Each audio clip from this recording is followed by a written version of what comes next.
Bruno Suras a littéralement changé le cours de sa carrière en boxe en mettant KO Jaime Munguia.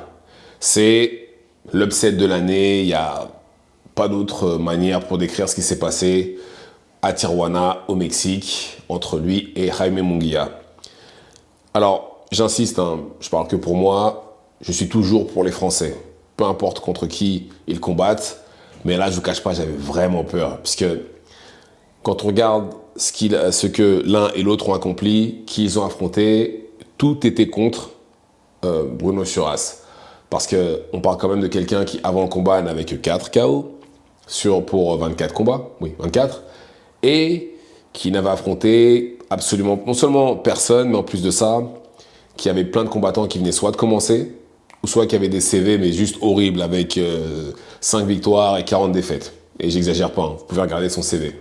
Mais ce combat-là, c'est la preuve formelle comme quoi styles make fights. Comme disent les Américains, le style fait le combat. C'est exactement ce qu'on a vu parce que, comme j'ai toujours dit, je pense que Jaime Munguia, quelqu'un qui va essayer de foncer sur lui pour aller à la bagarre, ne pourra pas le battre. Quelqu'un qui va le boxer, par contre, là, ça va être plus compliqué. Si vous regardez bien, tous ceux qui lui ont donné des problèmes, c'est que des gens qui l'ont boxé. Canelo l'a boxé. Et encore, j'insiste, Canelo a levé le pied parce qu'il aurait très bien pu le mettre KO aussi, ou au moins l'envoyer au sol une ou deux autres fois, mais il ne l'a pas fait. Il me semble que Liam Smith aussi a essayé de le boxer.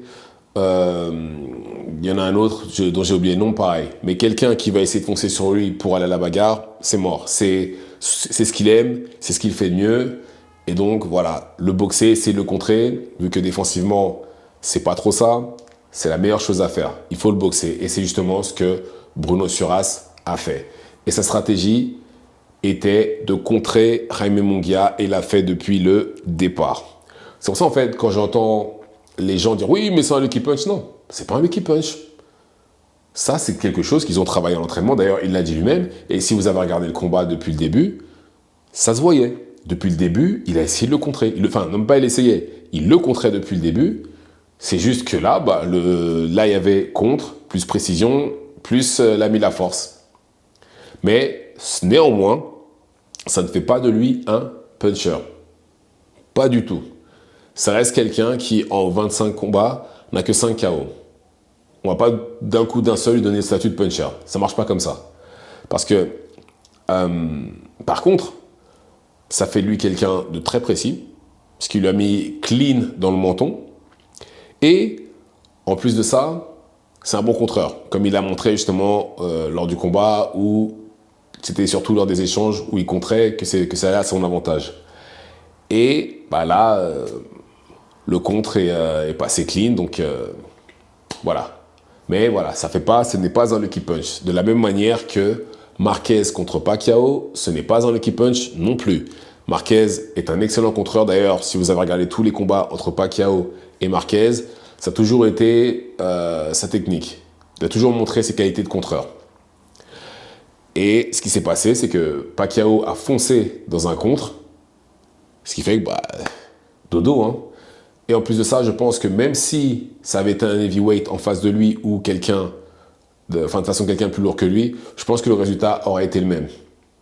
C'est l'équivalent de foncer contre un mur, en fait, ce qui s'est passé entre Pacquiao et Marquez. Donc non, c'est pas un lucky punch. Mais voilà, ça ne fait pas non plus de Suras un gros puncher. Un gros puncher, c'est quelqu'un comme Gervonta Davis, Tank Davis. Ça, c'est un gros puncher. Il a les stats qui vont avec. Et si vous touche, très souvent, vous allez avoir mal, vous allez aller au sol, vous allez dormir. On parle de quelqu'un qui doit être à 98% de KO. Je crois qu'il allait que 2 fois à la décision. 1 ou 2 fois. Pareil, Deontay Wilder, je crois qu'il allait qu'une seule fois une seule fois à la décision dans ses victoires. Tout le reste, c'est que des KO ou des arrêts de l'arbitre. Ça, c'est un puncher. Parce que, en plus de ça, on parlait de Bruno Suras qui a 25 combats maintenant. Normalement, les 20 premiers combats sont censés être faciles, contre des combattants qui soit sont très vieux, qui ont des CV défaillants, ou des combattants qui viennent de commencer. Donc ce qui fait que, normalement, c'est censé être facile. Et c'est fait pour construire la carrière du combattant, qu'il prenne en expérience, quoi d'autre encore, qui se fasse un nom aussi. Parce que justement, c'est dans ces moments-là qu'on veut voir les KO impressionnants. C'est ce qui permet justement de créer la hype autour du combattant. Et là, théoriquement, son dernier combat, c'était avant celui-là, il a fini par un TKO. Et ça veut dire qu'il a dû mettre peut-être 3 KO lors des 20 premiers combats, ce qui est absolument, je veux dire nul, hein. C'est pas top du tout. Vous savez, les gens se moquent des combattants comme Devin Haney ou Shakur Stevenson parce que ce ne sont pas de gros punchers, mais ils sont quand même à 50% à peu près de KO. Peut-être un peu plus, mais en tout cas, c'est à peu près 50.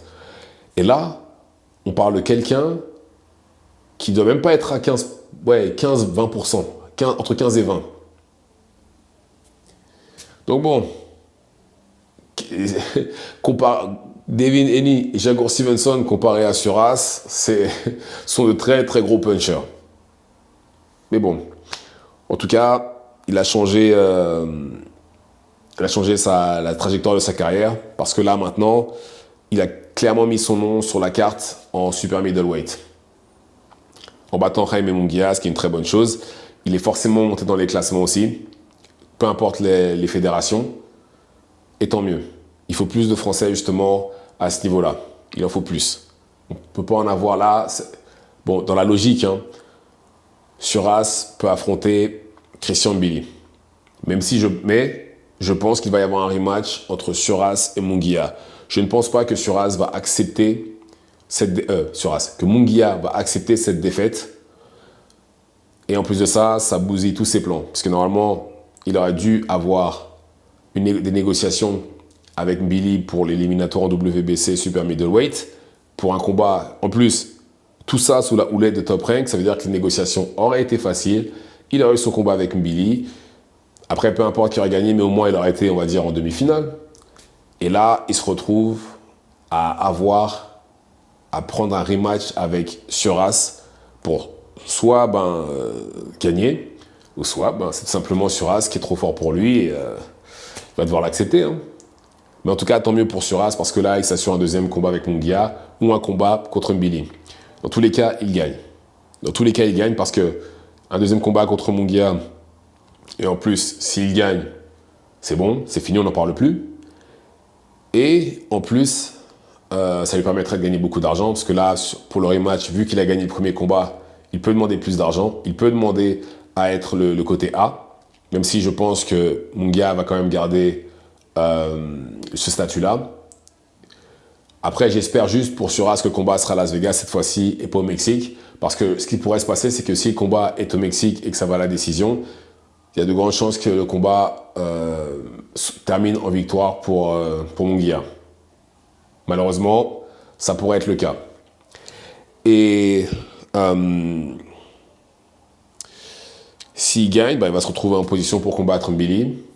Et voilà, ce qui lui permettrait éventuellement de se retrouver en position pour combattre Canelo.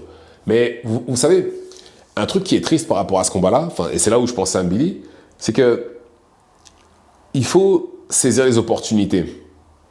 Regardez Mbili, plus populaire que Bruno Suras, combat entre le Canada et les États-Unis depuis des années. Il a combattu Sergei Derevyanchenko. Ça aurait pu être sa chance justement de se retrouver dans la position de Suras. S'il avait mis KO Derevyanchenko, je vous garantis qu'il serait dans les mêmes conditions que Suras là, à l'heure actuelle. Ça aurait été le premier, même s'il a déjà été battu avant, hein, Derevyanchenko, par plusieurs fois, il sortait pas mal de défaites.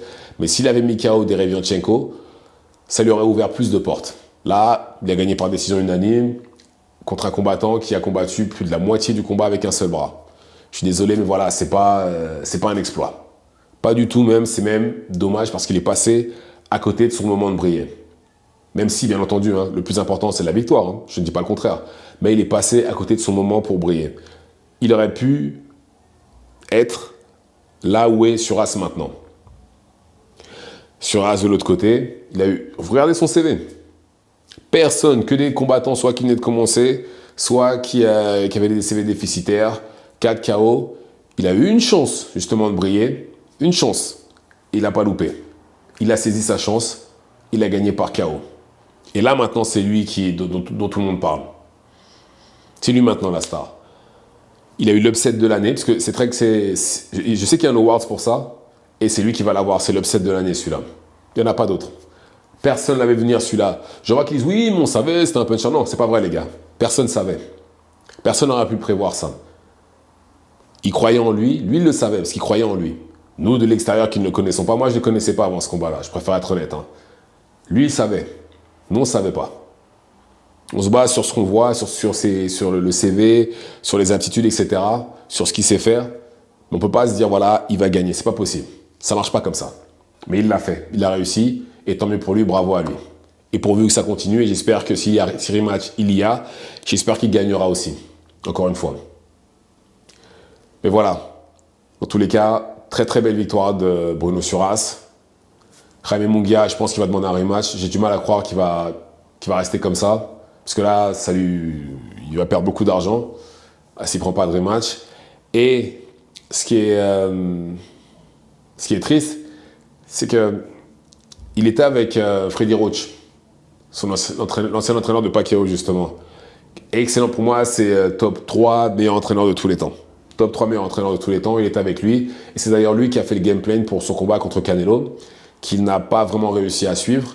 Mais voilà, excellent entraîneur. Et pourtant, il a préféré retourner avec Eric Morales, regarder le résultat. Donc voilà. Encore une fois, bravo à Bruno Suras. Dites-moi ce que vous avez pensé du combat dans les commentaires. Activez la cloche de façon à être tenu au courant quand je posterai de nouvelles vidéos. Et c'est tout pour moi. Ciao, ciao.